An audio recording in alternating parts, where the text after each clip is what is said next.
सारा, सबसे पहले तो सिंथिया रिची के इल्ज़ामात सच हैं या नहीं, ये फैसला तो ऑब्वियसली किसी अदालती जो फोरम है उसी पर मुमकिन हो सकता है, लेकिन इस मामले ने एक और इशू फिर जिंदा कर दिया है जिसके बारे में हम आपसे बात करना चाहते हैं। वो ही सवाल कि सोशल मीडिया पर आकर किसी पर भी इल्ज़ाम लगा दिया जाए, किसी को भी बदनाम कर दिया जाए, तो इसकी रोकथाम कैसे हो सकती है, even if it is possible. हमारे साइबर कवानीन क्या कहते हैं? का है prevention of electronic crimes act है, उसमें किसी को डिफेम करना, किसी को इंसल्ट करना, उसको ऑनलाइन उसको गैर कानूनी करार दिया गया है। अब और उसके कुछ जो पेनल्टीज़ और पनिशमेंट्स हैं वो भी प्रिस्क्राइब की गई हैं। और पहले भी इसी शो में ज़िक्र हुआ गया है कि वो लोग जो सोशल मीडिया पे गए हैं और उन्होंने ऑनलाइन हरासमेंट और सेक्सुअल हरासमेंट की इल्ज़ामात ऑनलाइन लगाए हैं, उनके ख़िलाफ़ इस कानून का इस्तेमाल किया गया है और FIA ने उनके ख़िलाफ़ कार्रवाइयाँ भी की हैं। लेकिन मैं समझती हूँ, और इसी शो पे पहले भी मैंने इजहार किया है कि इस तरह से डेफेमेशन को क्रिमिनलाइज करना और उसको एक साइबर क्राइम का एक की तरह प्रोहिबिट करना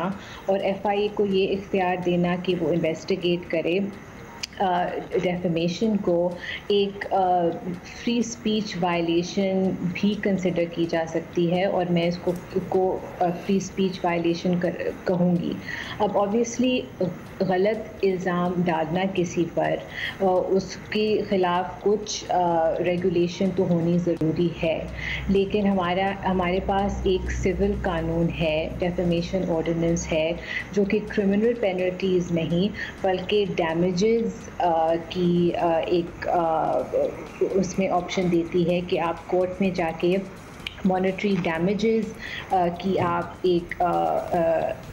सूट डालें। अच्छा सारा, ये मामला इसलिए भी मुनफरिद है कि सिंथिया रिची एक गैर मुल्की शहरी हैं, तो हमें वो पहलू भी मद्देनज़र रखना होगा। हमारे साइबर कवानीन का इतलाक क्या एक गैर मुल्की शहरी पर हो सकता है उस तरह से जिस तरह पाकिस्तानी शहरियों पर होगा इसका इतलाक?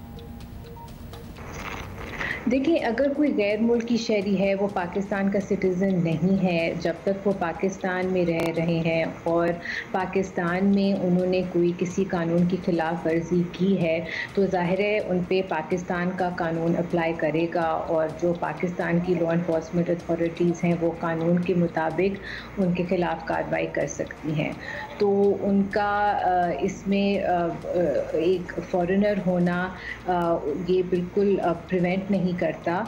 लॉ एनफोर्समेंट अथॉरिटीज़ को कि कानून के मुताबिक कार्रवाई करें उनके खिलाफ। राइट। अच्छा सारा, ये भी फाइनली बताइएगा कि जब इस तरह के वाक़यात सामने आए तो हुकूमत की ये बात ठीक ही लगती है कि सोशल मीडिया को रेगुलेट करना पड़ेगा,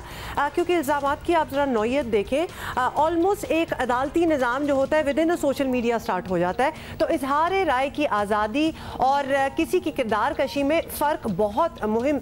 वो है, बहुत ज़रूरी है कि इसको इस्टेब्लिश किया जाए। तो आपके ख़्याल में हुकूमत को अब सोशल मीडिया जो कंटेंट कंट्रोल करना चाहिए, कितना करना चाहिए, या फिर should they even venture into this, या फिर ये खुद ही चीज़ें इस किस्म की हैं कि सेटल हो सकती हैं? नहीं, देखिए, जहाँ तक अभी जो हम देख रहे हैं पिछले कई सालों से सोशल मीडिया कंटेंट को कंट्रोल करने की और रेगुलेट करने की जो पाकिस्तान में जो गवर्नमेंट की तरफ से मेजर्स आ रहे हैं वो कुछ एक्सट्रीम मेजर्स हैं और वो काफ़ी ज़्यादा इख्तियार देते हैं, बहुत ज़्यादा इख्तियार देते हैं लॉ एनफोर्समेंट अथॉरिटीज़ को कि वो इन कवानीन को अब्यूज़ करें और जो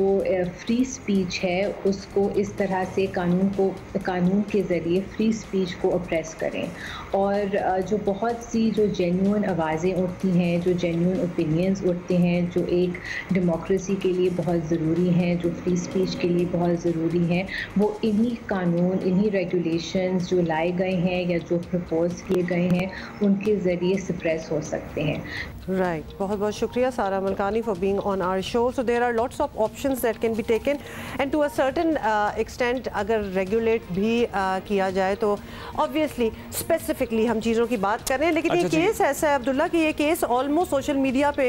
आपने ओपिनियंस देखे किस तरह डिवाइडेड है opinions, people are talking about it. मामले की अगर बात कर लें तो सोशल मीडिया पर माशाल्लाह एक